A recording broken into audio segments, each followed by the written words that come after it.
Akhirnya si perempuan itu ngasih uang buat bayar ongkos gojeknya. Diterima lah sama si bang gojeknya ini. Terima, udah.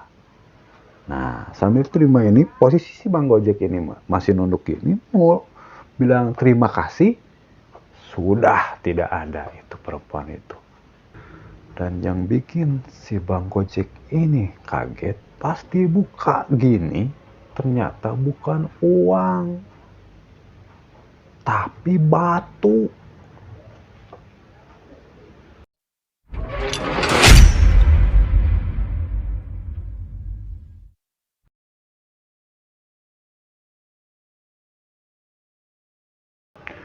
Assalamualaikum warahmatullahi wabarakatuh. Apa kabar sahabat malam horor semua, dimanapun sahabat malam horor berada. Semoga kabar di sahabat malam horor semua dalam keadaan baik-baik saja, dalam kondisi sehat-sehat selalu. Dan semoga yang lagi sakit segera disembuhkan, dan semoga yang lagi berjuang menjemput rezeki, menjemput impian, semoga lekas terwujud, dan semoga rezeki-rezeki dari sahabat malam horor semua semakin berlimpah. Amin ya rabbal alamin. Dan saya pun mengucapkan banyak-banyak terima kasih kepada sahabat-sahabat malam horor yang sudah menekan tombol subscribe-nya, mengaktifkan lonceng notifikasinya, yang udah like, yang udah share, yang udah komen juga di kolom komentarnya malam horor. Terima kasih atas supportnya, terima kasih atas masukannya, terima kasih juga atas doa-doanya untuk kemajuan channel malam horor ke depannya bisa lebih baik. Terima kasih banyak. Dan jangan lupa, yang belum subscribe silahkan pijit tombol subscribe-nya. Jangan lupa juga aktifkan lonceng notifikasinya ya. Dan saya pun mohon maaf apabila channel malam horor ini belum bisa menyajikan sajian yang terbaik. Belum sempurna. Saya masih belajar, masih banyak kekurangan di sana sini. Masih ada banyak audio masuk ke channel malam horor. Saya mohon maaf.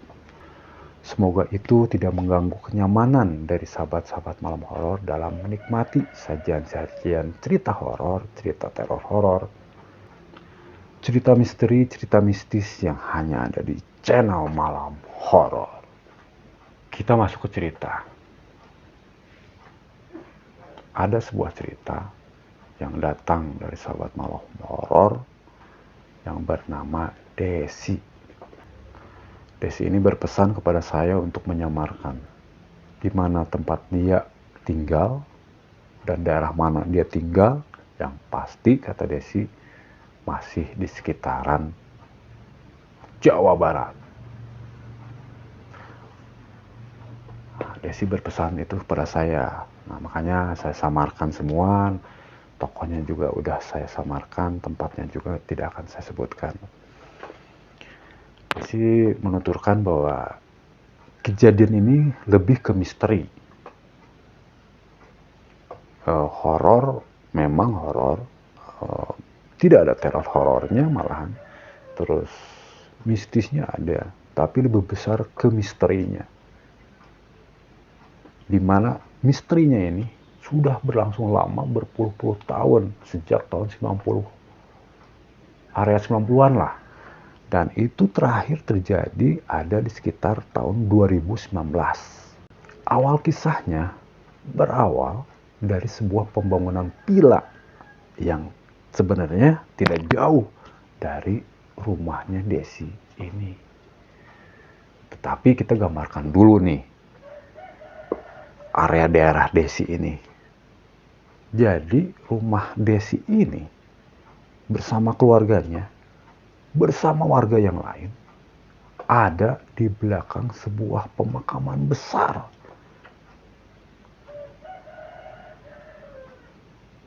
Yang dimana akses Desi bersama keluarga dan warga-warga yang lain harus melewati pemakaman itu walaupun di area sampingnya. Di situ ada akses jalan yang hanya muat motor, kalau bolak-balik ini bisa muat 2 motor. Hanya dibatasi sama benteng. Bentengnya pun tidak terlalu tinggi kata Desi seperti itu. Dan depan pemakaman ini langsung area jalan utama. tutur Desi seperti itu. Dan villa ini dibangun tahun 90-an. Tepatnya Desi kurang tahu karena Desi saat itu masih sekolah. Mau ke sekolah menengah atas, kata Desi seperti itu. Yang dikisahkan Desi kepada saya, villa itu dibangun bukan oleh warga daerah situ, tapi yang membangunnya itu adalah seorang yang berasal dari luar kota. Bukan daerah Desi, bukan kotanya Desi, tapi luar kota. Bangunan villa itu berstrukturkan, konsepnya tuh dari kayu, kata Desi. Desi pun itu punya info dari warga yang memang ditugaskan untuk menjaga villa itu. Kayunya tuh jati, kata Desi. Info dari warga yang menjadi orang yang merawat villa itu, kata Desi. Lantainya jati, dindingnya jati, konsepnya kayu semua itu villa. Dan luas dari villa itu, luas bangunannya aja udah besar. Dan villa itu luas tanahnya pun hampir 1 hektar, kata Desi seperti itu. Kisah dari misterinya berawal dari situ. Karena apa? Villa itu tidak pernah ditinggali oleh yang punyanya. Hanya diserahkan atau menugaskan warga sekitar Desi yang mengurusnya doang. Tapi tidak untuk tinggal juga.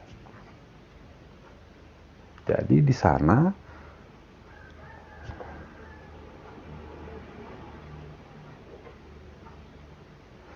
orang yang bertugas merawat dari villa itu dan memanfaatkan area halaman belakang yang sangat luas itu untuk bercocok tanam. Dan itu pun si penjaga dari villa ini hanya datang dari pagi pulang sore. Dianggap itu sebagai lahan pertanian lah, kata Desi gitu. Nah, kejadiannya mulai dari situ, di mana Desi mendapat cerita saat itu karena Desi pun sudah besar, bahwa ada kejadian salah satunya tukang ojek pangkalan. Saat itu tukang ojek pangkalan itu posisinya, saat itu tukang ojek itu posisinya tidak berada di pangkalan, tapi masih posisi di tengah jalan menuju pangkalan. Tetapi di tengah perjalanan ada yang menyetop motornya. Itu posisi, kata Desi, udah malam. Mungkin sekitar jam 7 atau setengah 8 malam lah, kata Desi. Akhirnya si abang ojek ini merapatkanlah motornya ke samping. Ternyata di situ ada sosok seorang perempuan.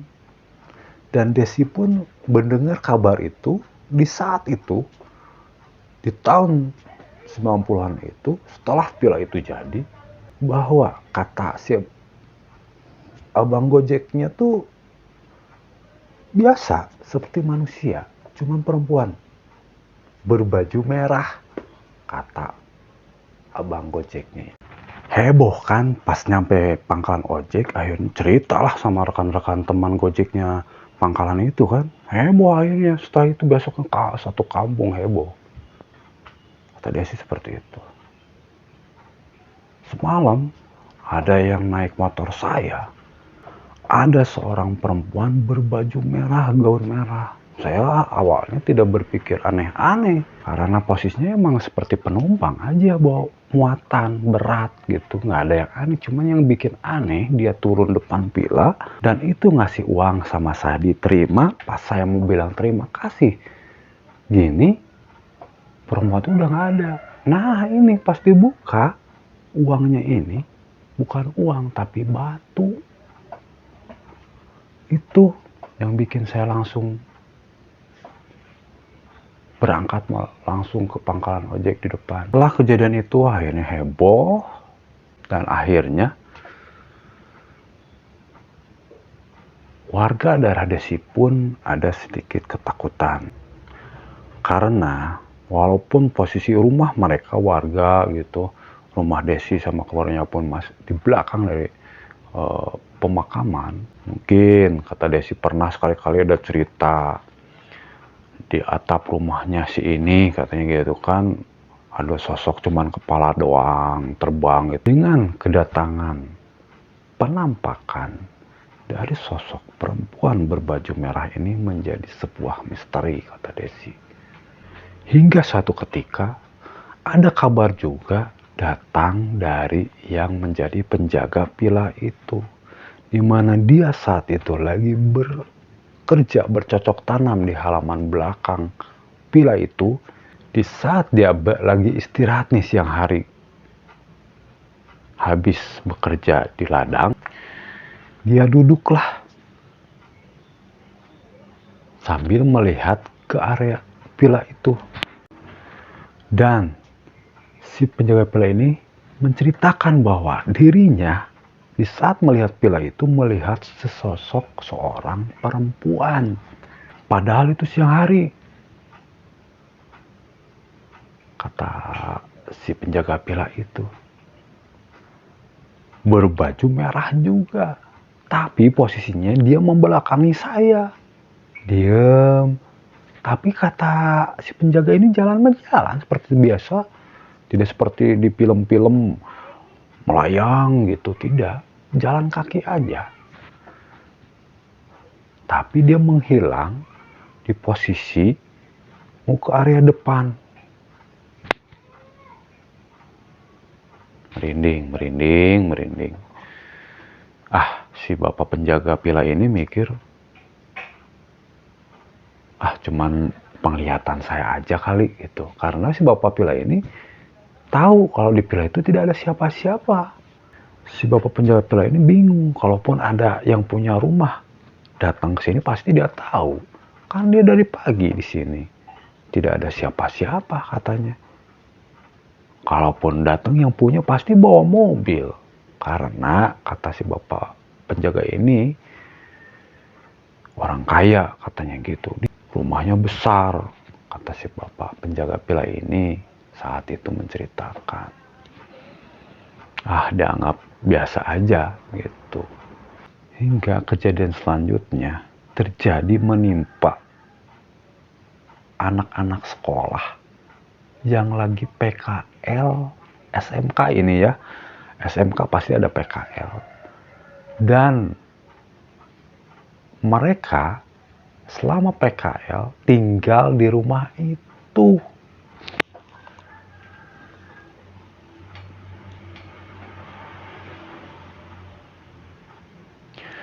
Setelah meminta izin ke aparat daerah setempat situ, kata Desi, akhirnya rumah itulah dipilih untuk dijadikan tempat tinggal para siswa yang lagi PKL itu. Desi dan keluarganya, warga-warga di sekitar Desi tahu dari penjaga villa itu bahwa villa itu strukturnya merupakan struktur dari kayu. Semua jati, dari lantai, dinding, semua jati pokoknya. Mewah pokoknya kata Desi. Tapi yang terjadi ke anak-anak SMK itu yang lagi PKL, lah ini. Mungkin kalau yang masih muda, anak SMK kan masih muda lah. Masih berjiwa muda, masih suka tantangan, masih darahnya masih darah muda lah.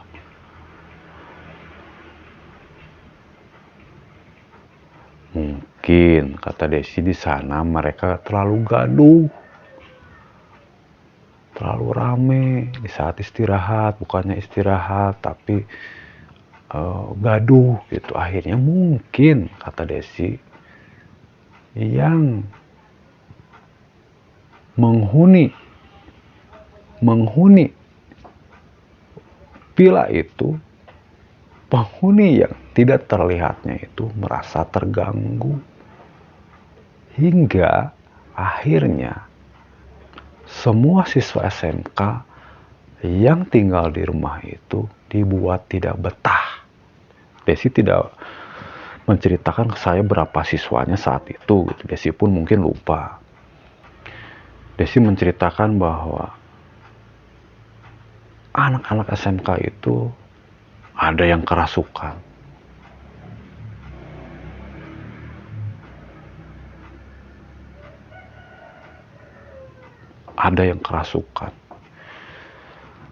ada yang ketindihan, apa aja pokoknya, kata Desi. Kerasukannya gitu ngomongnya, jangan berisik lah gitu. Dibuat tidak betah. Dan Desi mengabarkan mereka cuma tinggal di villa itu hanya sekitaran 3 atau 4 hari. Mereka akhirnya pindah lagi, nyari tempat lain.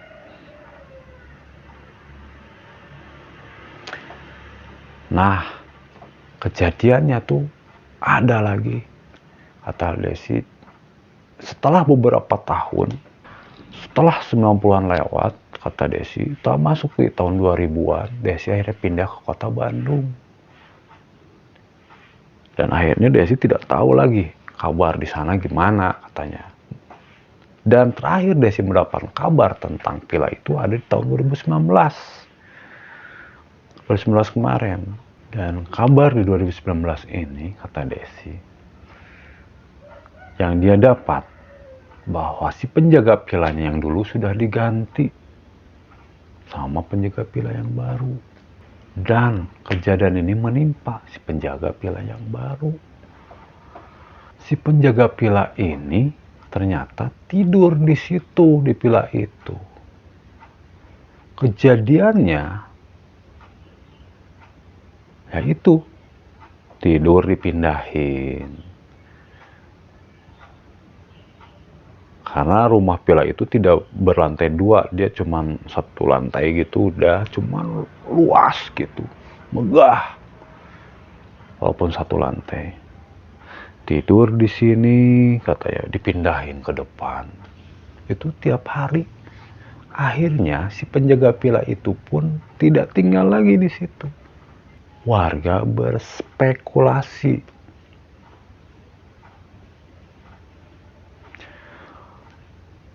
Siapa sosok dari perempuan bergaun merah itu? Ada yang berspekulasi bahwa si perempuan itu adalah sosok yang disimpan oleh yang punya rumah di villa itu. Sosok tidak kasat mata ya, yang disimpan di villa itu. Ada warga yang berpikiran seperti itu. Dan ada juga warga yang berspekulasi, berpikiran, punya pendapat bahwa si sosok wanita, perempuan bergaun merah ini ada di situ karena villanya selalu kosong. Tidak pernah ditempati sama yang punya. Sampai detik ini, kata Desi, rumah itu dibiarkan kosong aja. Villa itu, kata Desi, sampai detik ini kabarnya nggak pernah diisi sama yang punya. Nggak pernah dikunjungin, nggak pernah apalagi ditinggalin di situ, menetap, tidak pernah, kata Desi. Nggak tahu yang punyanya udah meninggal kah sekarang, kata Desi, nggak tahu juga. Karena kita nggak kenal, kata Desi. Si penjaganya pun jarang katanya ketemu. Itu pun, kata Desi, tidak tahu gimana urusannya. Mungkin, kata Desi, si sosok perempuan itu ada karena villanya selalu kosong. Kabarnya si yang punya villa ini nggak pernah datang ke villa itu dari semenjak villa itu dibangun. Cuman sekali katanya, pas pembangunan itu udah pergi lagi. Sampai detik ini si yang punya villa nggak pernah menempati atau berkunjung ke villa itu. Mungkin si sosok itu datang karena villa itu kosong gitu. Villa itu selalu kosong, nggak pernah ditempati. Makanya Desi bilang saya, kalau rumah tuh jangan lama-lama dikosongin, katanya gitu. Nanti ada yang nempatin, kata Desi. Jadi di sini bisa diambil kesimpulan bahwa kalau kita punya rumah dimanapun, mau itu rumahnya punya 1, 2, 3, jangan sampai dikosongkan sama sekali.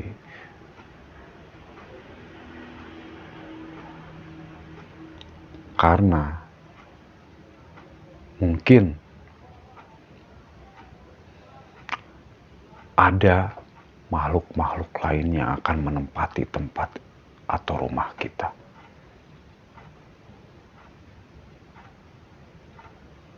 Dan mungkin itu ada sosoknya di rumah kamu sekarang. Makanya rumahnya jangan lama-lama dikosongin. Terus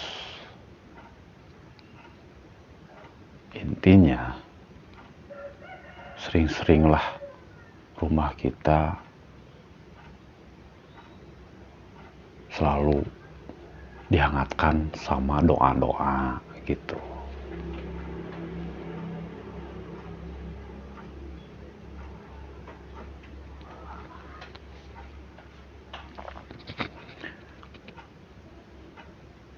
Itulah cerita yang bisa saya sampaikan ke sahabat-sahabat malam horor semua saat ini. Terima kasih yang sudah mampir. Terima kasih sudah berkunjung ke channel Malam Horor. Semoga kalian selalu sehat-sehat ya. Terus rezekinya semakin berlimpah. Terima kasih, terima kasih. Yang baiknya silahkan sahabat-sahabat Malam Horor ambil. Yang jeleknya silahkan sahabat-sahabat Malam Horor buang jauh-jauh. Tunggu kisah-kisah horor, kisah-kisah teror horor, kisah misteri, cerita mistis yang ada di Malam Horor. Yang mau kirim cerita horor atau cerita mistis, cerita misteri bisa kirim di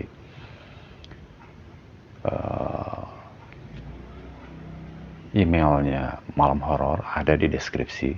Silahkan kirim, itu mau format audio atau tulisan, silahkan, mangga. Hanya cerita-cerita yang masuk ke kriteria Malam Horor yang akan diceritakan di channel Malam Horor. Terima kasih sekali lagi. Tunggu kisah cerita horor, cerita Malam Horor. Misteri mistisnya hanya ada di channel Malam Horor. Terima kasih. Salam Malam Horor. Jangan kemana-mana. Tong kemana-mana. Cicing dirinya. Wassalamualaikum warahmatullahi wabarakatuh.